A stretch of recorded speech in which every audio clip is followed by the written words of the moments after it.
ಮತ್ತು ಸತ್ತವರಿಗೆ ನೀವು 10 ಲಕ್ಷ ರೂಪಾಯಿದು ವ್ಯಾಪಾರ ಅಲ್ಲ. ನಿಮ್ಮ 10 ಲಕ್ಷಕ್ಕೆ ಒಬ್ಬ ವ್ಯಕ್ತಿ ಸಾವನ್ನು ನಾವು ಹೋಲಿಕೆ ಮಾಡೋಕ್ಕಾಗೋದಿಲ್ಲ. 10 ಲಕ್ಷ ಕೊಡೋದೇ ಅಗೌರವ. ನೀವು ಇಡೀ ಅವನ ಮುಂದಿನ ಭವಿಷ್ಯದಲ್ಲಿ ಏನೇನಾಗ್ತಾ ಇತ್ತು ಆ ಮನೆಯಲ್ಲಿ ಕೇಳಿ ಮುಂದಿನ ಭವಿಷ್ಯ ಕನಿಷ್ಠ ಸುಮಾರು 50 ವರ್ಷದ ಜೀವನದ ಬಗ್ಗೆ ಸರ್ಕಾರ ಪ್ರಾಮಾಣಿಕವಾಗಿ ಮಾಡಬೇಕಾಗಿತ್ತು. ಆ ದೃಷ್ಟಿಯಿಂದ ನಾನು ಇದನ್ನು ಉನ್ನತ ಮಟ್ಟದ ತನಿಖೆ ಹೈಕೋರ್ಟ್ ನಡೀಬೇಕು. ಮತ್ತು ರಾಯಲ್ ಚಾಲೆಂಜ್ ಇದು ಮೊದಲು ಒಂದು ರೀತಿ ಕ್ರಿಕೆಟ್ ಅಂದರೆ, ಹಿಂದೆ ಕ್ರಿಕೆಟ್ ಎಲ್ಲಿ ನಡೀತಾ ಇತ್ತು ಅಂತಂದರೆ ಸೆಂಟ್ರಲ್ ಕಾಲೇಜ್ ಕ್ರಿಕೆಟ್ ಮೈದಾನದಲ್ಲಿ ನಡೀತಾ ಇತ್ತು.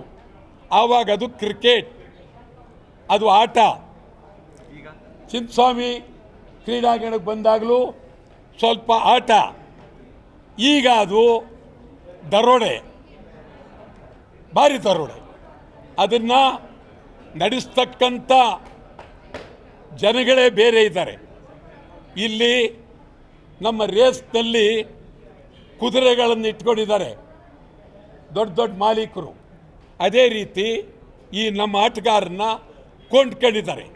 ಕೊಂಡ್ಕೊಂಡು ಇದನ್ನು ನಿಜವಾಗಲೂ ಅವರುಗಳೆಲ್ಲ ಇದೊಂಥರ ದುಡ್ಡು ಮತ್ತು ಇದು ಗ್ಯಾಮ್ಲಿಂಗ್ ಆಗ್ತಾ ಇದೆ.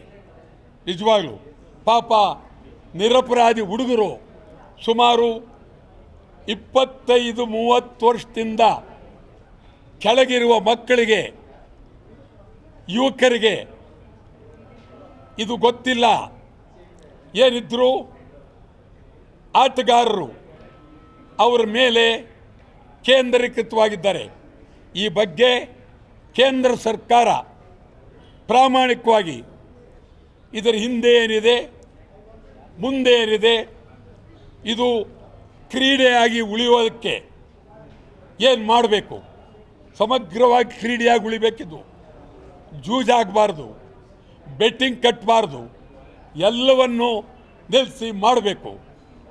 ಇದು ನಿಜಕ್ಕೂ ಭಾಳ ನೋವಾಗುತ್ತೆ.